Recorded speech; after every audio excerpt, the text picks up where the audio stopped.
नमस्कार, संघर्ष वृत्तवाहिनीमध्ये आपलं स्वागत। घेऊया ठाणे आणि आसपासच्या परिसरामधील घडणाऱ्या महत्त्वाच्या घडामोडींचा आढावा। माढा आणि महापालिकेत वादात म्हाडा रहिवाशांसमोर आर्थिक भुर्दंडाचे संकट उभं राहिलं आहे। त्यांना आलेल्या लाखो रुपयांच्या मालमत्ता कर देयकांमुळे रहिवासी गर्भगळीत झालेले आहेत।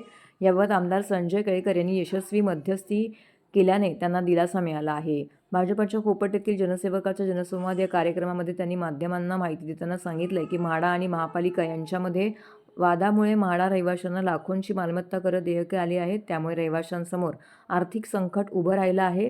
वास्तविक म्हाडाने हे पैसे भरणं बंधनकारक आहे। विशेष म्हणजे म्हाडाचे पैसे ठाणे महापालिका देणे लागते, मात्र महापालिका ते देत नाही। अशातच महापालिका लाखोंची देयके पाठवून रहिवाशांना वेठीस धरत आहे। याबाबत रहिवाशांनी ही बाब माझ्या कानावरती टाकल्यानंतर मी संबंधित अधिकाऱ्यांशी चर्चा केली।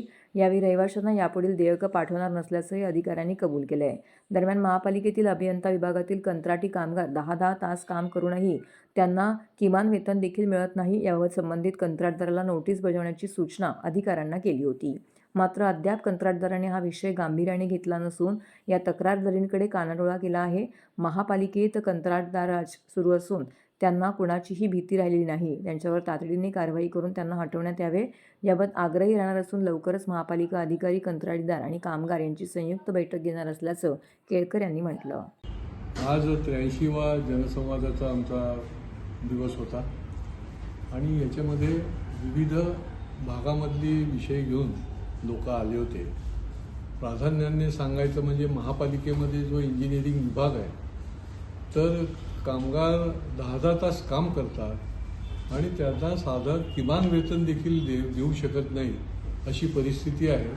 वास्तविक मागच्या आठवड्यामध्ये संबंधित अधिकाऱ्यांना मी सांगितलं होतं की त्या कॉन्ट्रॅक्टरला पहिल्यांदा तुम्ही बोलवून किमान वेतन द्यायची त्याला नोटीस द्या आणि अजूनही झालेलं नाही। त्याच्यामुळे त्या संबंधामध्ये आता मी स्वतः अधिकारी, तो कॉन्ट्रॅक्टर आणि कामगार, शेवटी हा कष्टकरी माणूस आहे आणि त्याला जर योग्य पद्धतीने त्याचा मोबदला जाणीवपूर्वक दिला जात नसेल तर अशा कॉन्ट्रॅक्टरना, कारण कॉन्ट्रॅक्टर राज चालू आहे महापालिकेमध्ये आणि ह्या कॉन्ट्रॅक्टरना कोणाची काही भीती नाही आहे, मनमर्जी चालू आहे आणि त्याच्यामुळे अशा कॉन्ट्रॅक्टरला काळ्या यादीत घालून त्यांना पहिले काढून टाकायला पाहिजे।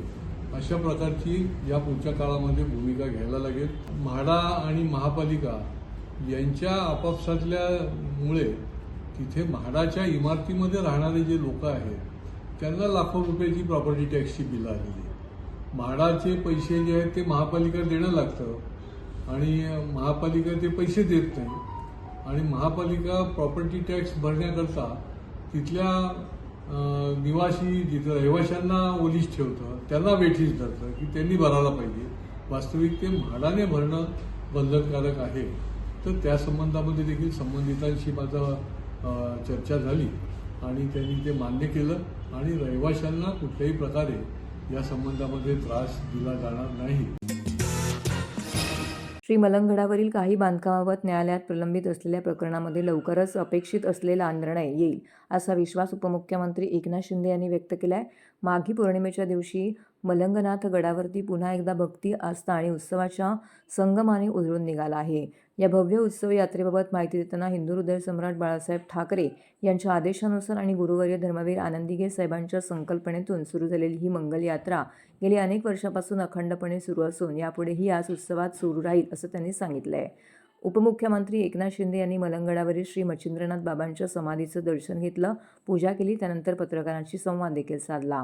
राज्यभरातून तसेच परराज्यातून हजारो लाखो भाविक मंगलनाथाच्या दर्शनासाठी मलंगगडावरती दाखल होत आहेत। नाथांच्या समाधीचं दर्शन घेत भक्त भावविवश होत असून परिसरात दिवसभर नाथांचा जयघोष घुमत आहे।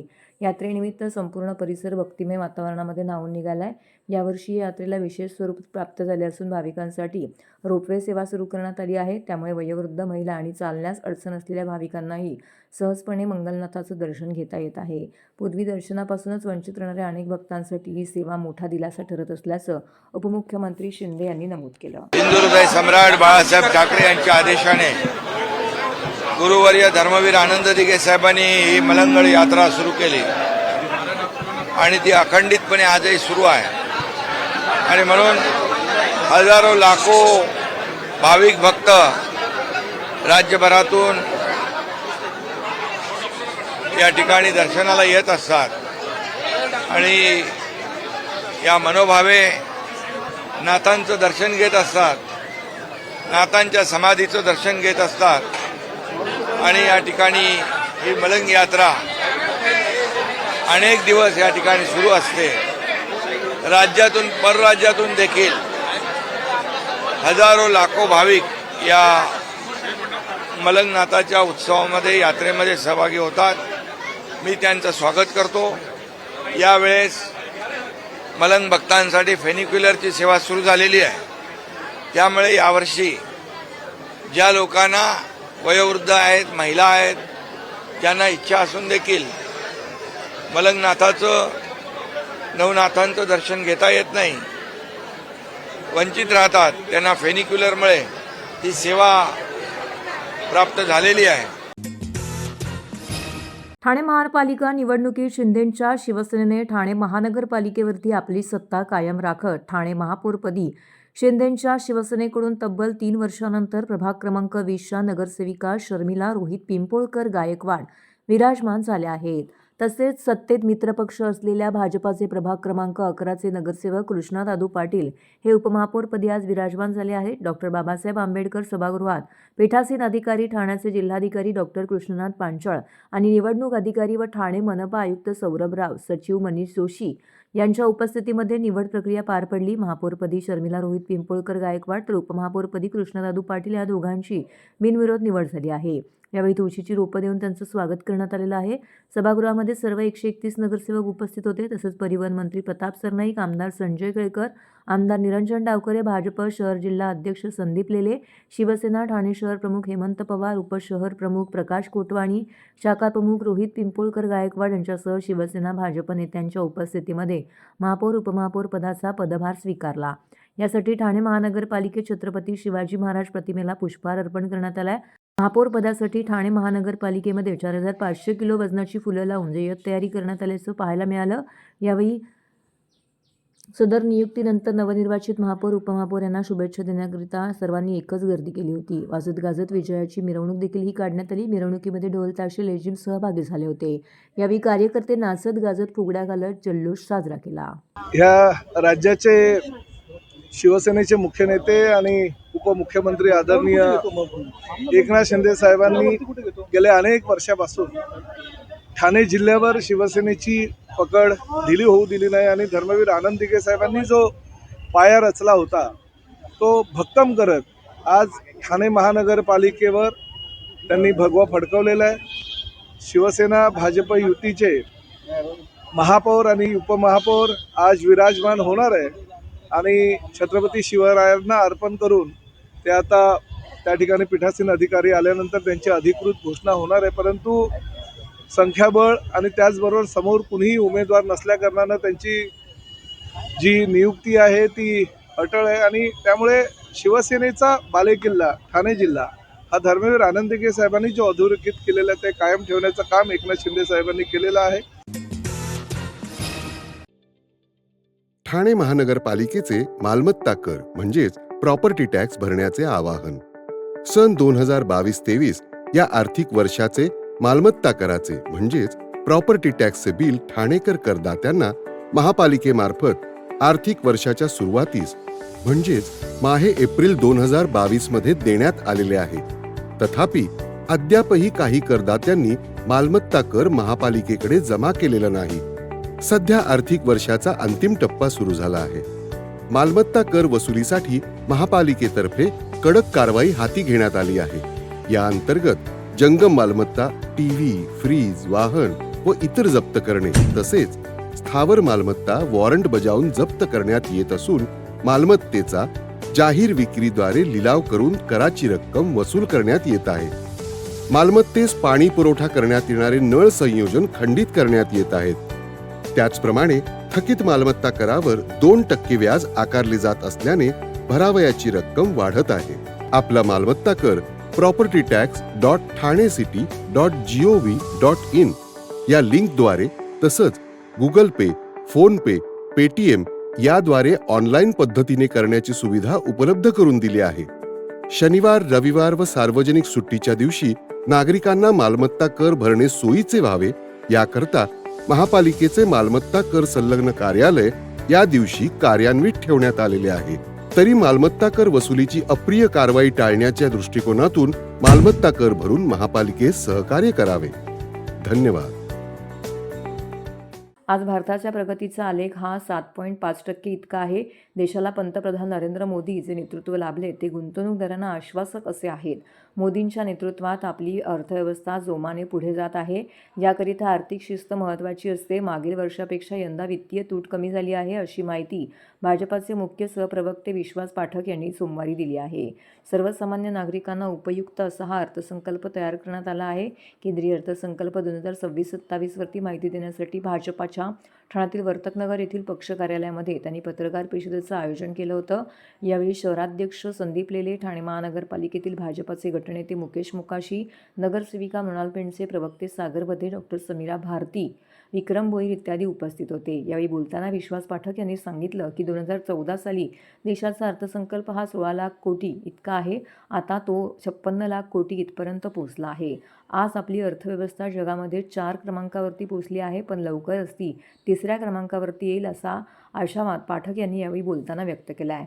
सर्व घटकांना सामावणारा हा अर्थसंकल्प आहे. यामध्ये 7 बुलेट ट्रेन, 22 जलवाहतूक प्रकल्प इत्यादींचा समावेश आहे.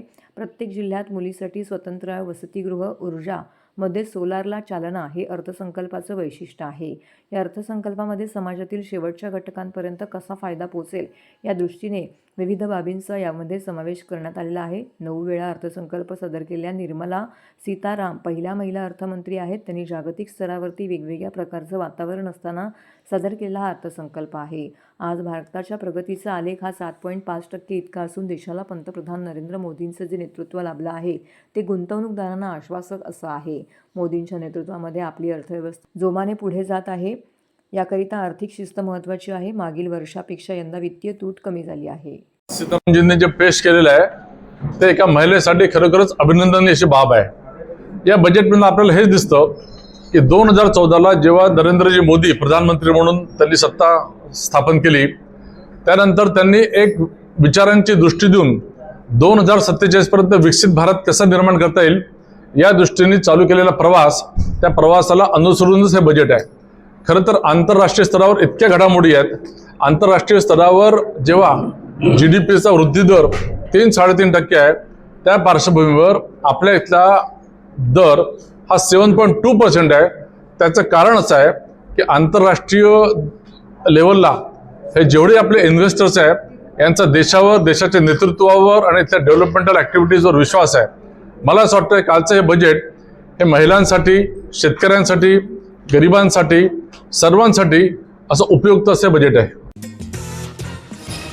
शिवसेनेचे मुख्य नेते तथा उपमुख्यमंत्री एकनाथ शिंदे तसेच शिवसेनेचे युवा खासदार डॉक्टर श्रीकांत शिंदे यांच्या वाढदिवसाच्या औचित्याने युवा सेना कार्याध्यक्ष पूर्वेश सरनाईक यांच्यामार्फत ओवळा माजिवडा विधानसभा मतदारसंघामध्ये शालेय विद्यार्थ्यांसाठी 1 लाख वह्यांचं वाटप यशस्वीरित्या पार पडले.